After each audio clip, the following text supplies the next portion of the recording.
একটি গ্রামের নাম ছিল শান্তিপুর। সেই গ্রামে বাস করত একটি ছোট মুসলমান পরিবার, বাবা রহিম, মা আয়েশা, আর তাদের একমাত্র ছেলে রাশেদ। রাশেদ ছিল খুব ভদ্র আর শান্ত স্বভাবের ছেলে। ছোট থেকেই সে নামাজ পড়তে ভালোবাসত। প্রতিদিন ভোরে আজানের শব্দ শুনে সে ঘুম থেকে উঠে বাবার সঙ্গে মসজিদে যেত। তার বাবা রহিম তাকে সবসময় বলতেন, সৎ পথে চললে আল্লাহ সবসময় তোমার পাশে থাকবেন। রাশেদের মা আয়েশা খুব মায়াবতী ছিলেন। তিনি প্রতিদিন নিজের হাতে রান্না করে ছেলেকে খাওয়াতেন এবং তাকে ভালো মন্দের শিক্ষা দিতেন। তিনি বলতেন, মানুষের উপকার করলে আল্লাহ খুশি হন। একদিন গ্রামের পাশের রাস্তা দিয়ে রাশেদ স্কুলে যাচ্ছিল। হঠাৎ সে দেখল এক বৃদ্ধ লোক রাস্তার পাশে বসে কাঁদছেন। রাশেদ কাছে গিয়ে জিজ্ঞেস করল, চাচা, আপনি কাঁদছেন কেন?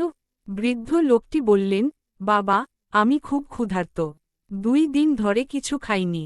রাশেদ নিজের টিফিন বক্স খুলে সব খাবার ওই বৃদ্ধকে দিয়ে দিল। সে নিজে না খেয়ে স্কুলে গেল। সেদিন সে খুব ক্ষুধার্ত ছিল, কিন্তু তার মনে এক ধরনের শান্তি ছিল। বাড়িতে ফিরে মা যখন জিজ্ঞেস করলেন, আজ টিফিন খাওনি কেন? তখন রাশেদ সব ঘটনা খুলে বলল। মা আয়েশা তার মাথায় হাত বুলিয়ে বললেন, তুমি খুব ভালো কাজ করেছ। আল্লাহ নিশ্চয়ই তোমাকে এর প্রতিদান দেবেন।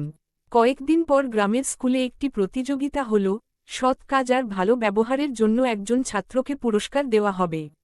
শিক্ষকরা সবার কাছ থেকে খোঁজ নিয়ে জানতে পারলেন রাশেদের সেই ভালো কাজের কথা। সবার সামনে তাকে ডেকে পুরস্কার দেওয়া হল। শিক্ষক বললেন, রাশেদ শুধু ভালো ছাত্রই নয়, সে একজন ভালো মানুষও। সেদিন রহিম আর আয়েশার চোখে আনন্দের অশ্রু ছিল। তারা বুঝলেন, তাদের ছেলে সঠিক পথে এগোচ্ছে। রাশেদ সেই দিন থেকে আরও বেশি ভালো কাজ করার চেষ্টা করতে লাগল। সে গ্রামের গরিব মানুষদের সাহায্য করত, ছোটদের ভালোবাসত, আর বড়দের সম্মান করত। একটা ছোট গ্রামের নাম ছিল শান্তিপুর। সেই গ্রামে থাকত এক মুসলমান পরিবার, বাবা করিম সাহেব, মা আয়েশা খাতুন আর তাদের একমাত্র ছেলে রাহিম। রাহিম ছিল খুব শান্ত, ভদ্র আর পরিশ্রমী ছেলে। ছোটবেলা থেকেই তার বাবা মা তাকে ভালো শিক্ষা দিয়েছিল, সত্য কথা বলা, মানুষের সাহায্য করা আর আল্লাহর ওপর ভরসা রাখা। প্রতিদিন সকালে ফজরের নামাজ পড়ে সে মাদ্রাসায় যেত, আবার বিকেলে স্কুলে পড়াশোনা করত। রাহিমের বাবা করিম সাহেব ছিলেন একজন সাধারণ কৃষক। সারাদিন মাঠে কাজ করতেন, কিন্তু কখনো মুখে কোনো অভিযোগ ছিল না। তিনি সবসময় বলতেন, হালাল রুজি কম হলেও তাতে বরকত থাকে। রাহিম এই কথাটা খুব মনে রাখত। একদিন গ্রামের এক ধনী লোক তার জমিতে কাজ করার জন্য করিম সাহেবকে ডাকলেন। কাজটা ছিল কঠিন, কিন্তু মজুরি ভালো। করিম সাহেব রাহিমকে নিয়ে কাজে গেলেন।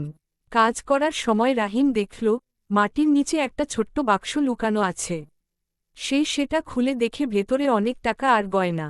রাহিম একটু ভয় পেয়ে গেল। সে বাবাকে বলল, আব্বা, আমরা কি এটা রেখে দেব? করিম সাহেব হেসে বললেন, না বাবা, এটা আমাদের নয়। যার জিনিস তাকে ফিরিয়ে দিতে হবে। আল্লাহ সব দেখছেন। রাহিম তখন বুঝল, সৎ থাকা কত গুরুত্বপূর্ণ। তারা সেই বাক্সটা গ্রামের ধনী লোকের কাছে ফিরিয়ে দিল। লোকটি খুব অবাক হয়ে গেল। সে বলল, তোমরা চাইলে এটা রেখে দিতে পারতে, কিন্তু তোমরা সৎ কাজ করেছ। আমি খুব খুশি।